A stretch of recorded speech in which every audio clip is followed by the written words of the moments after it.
Assalamualaikum. Pak Din. Bang Roy tadi. Pak Din sebentar. Kan dia semua.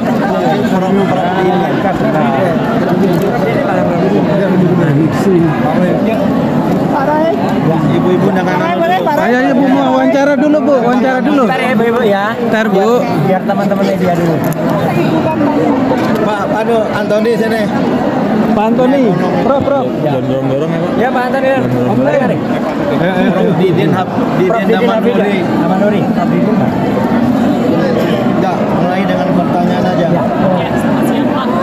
Hari ini pertemuan ini seperti apa Pak dan apa saja sih Pak tuntutan yang Ini disampaikan? pertemuan kesekian kali, namun masih bersifat awal dari gerakan penegakan kedaulatan rakyat yang merupakan gerakan moral rakyat Indonesia lintas agama, suku, profesi, dan generasi yang bertujuan untuk menegakkan kedaulatan rakyat yang terakhir ini untuk roboh karena perilaku dari rejim yang berkuasa yang mengedepankan otoritarianisme, kezaliman, melanggar konstitusi dan undang-undang serta etika politik.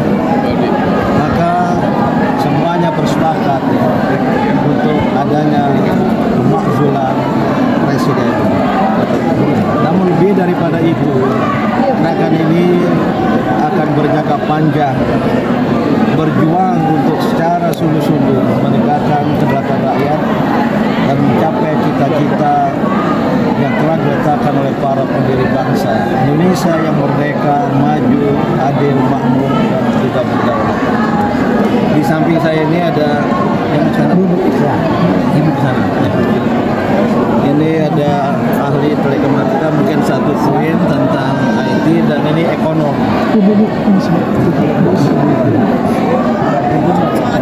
Langsung aja ya. Ya, langsung. Ya, jadi hari ini saya hadir di sini sangat mensupport apa yang sudah dilakukan oleh Prof. Bin Samsudin dan tokoh-tokoh pendiri gerakan untuk meningkatkan kembali menegakkan kedaulatan rakyat Indonesia. Jadi saya memiliki sumbangsih tentang teknologi, utamanya untuk bisa teknologi itu tidak dimanfaatkan untuk membuat kejahatan, tapi teknologi sebenarnya untuk membuat kemaslahatan Indonesia. Jadi insya Allah kami di sini bersatu dengan segala disiplin ilmu, dengan segala kepercayaan kita bersama-sama membangkitkan kembali kedaulatan Indonesia. Ya, tentang kecurangan proses yang luar biasa, yang sebenarnya itu sudah masuk dalam TSM ya, jadi terstruktur, kemudian sistematis dan masif.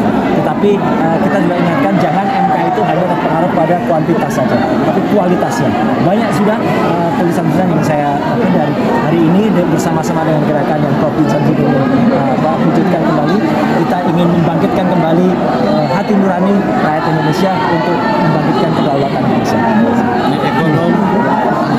Iya, ini adalah pelanggaran pemilu ini adalah puncak dari segalanya, karena kalau kita lihat bahwa pemerintahan Joko Widodo ini adalah sudah sering melanggar hukum dan konstitusi dan dengan memiskinkan bangsa ini. Jadi ini sudah tidak bisa ditoleransi lagi. Jadi kedaulatan rakyat harus benar-benar ditegakkan demi kejayaan, demi kesejahteraan bangsa Indonesia.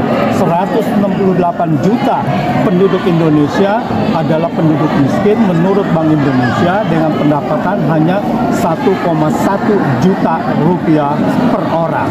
Sedangkan sepertiga dari ekonomi Indonesia atau 7.000 triliun itu dikuasai oleh segelintir orang, dan ini tidak bisa dibiarkan, ini harus dihentikan. Oleh karena itu bahwa kedaulatan rakyat harus segera diwujudkan. Ya, terakhir dari saya, gerakan ini walaupun bersifat moral, namun akan terlibat dalam aksi-aksi.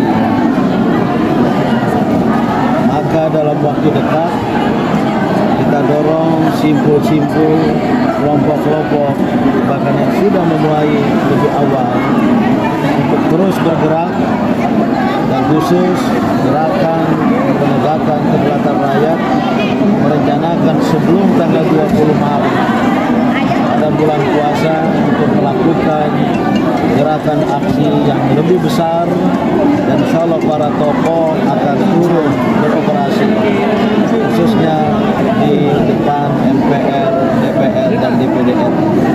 Oleh karena itu silakan ada yang menganggap remeh, kami bertapang hati dan kami adalah orang-orang yang sudah menyelesaikan dirinya dengan dunianya, maka ini tidak akan berhenti sampai di sini. Oke? Tanggapannya soal Apa? tanggapannya soal koalisi besar kalau tidak Ya, ini banyak sekali kelompok dan tidak hanya di ibu kota Jakarta, juga di daerah-daerah. Maka kita akan jalin koalisi mulai hari ini, bahkan sejak tanggal 1 Maret yang lalu akan terus menerus, dan kita nanti insya Allah walaupun berangkat dari titik tolak yang berbeda, namun kami akan bertemu di tengah jalan dan paling tidak di ujung jalan. Pak Din, PSI yang lebih Sudah banyak disampaikan tadi. Pak Dia, sejauh mana ini kan tanggal 5 sampai mengingat waktu tanggal 20 itu mepet sekali ya waktu ini. Ya, saya semuanya. katakan tadi ada aksi lebih besar di lapangan. Ya. Tentu saja, Mungkin Mas. pada tanggal 18 atau 19 Maret. Dan bagi umat Islam, yakinilah ini juga yang pernah dilakukan oleh Nabi Muhammad SAW, bahkan terlibat memimpin perang Badar. Dan kepada kawan-kawan, ada yang melihat ini suatu sikap yang radikal dan ekstrim. Tidak. Ini masih berada pada jalan tengah, namun jalan tengah jangan disalahpahami. Jalan tengah, prinsip yang pertamanya adalah menegakkan keadilan. Dan oleh karena itu, sebagai Muslim, saya meyakini ini sebagai amar ma'ruf nahi munkar, menegakkan kebaikan dan mencegah kebatilan. Karena kalau itu tidak dilakukan manusia, alam yang akan melakukannya. Dan ini semata-mata, sekali lagi, untuk kita berjuang menegakkan kedaulatan rakyat, dan agar kita proklamasi oleh para pendiri bangsa dapat diwujudkan. Soal hak angket, Pak Din. Soal hak angket kan hari ini DPR menggelar Ya, rapor. Nah, itu harapannya sudah seperti apa? semestinya kita dorong DPR, partai-partai untuk menggunakan hak angket supaya semuanya menjadi jelas dan terbuka. Termasuk PDI ya, Pak Din? Ya, semua partai bila perlu, khususnya yang merasa pendukung paslon 01 atau 03. Oke, Pak Din. Hari Pak Din.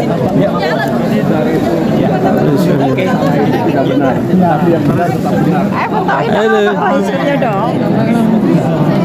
Bentar ya.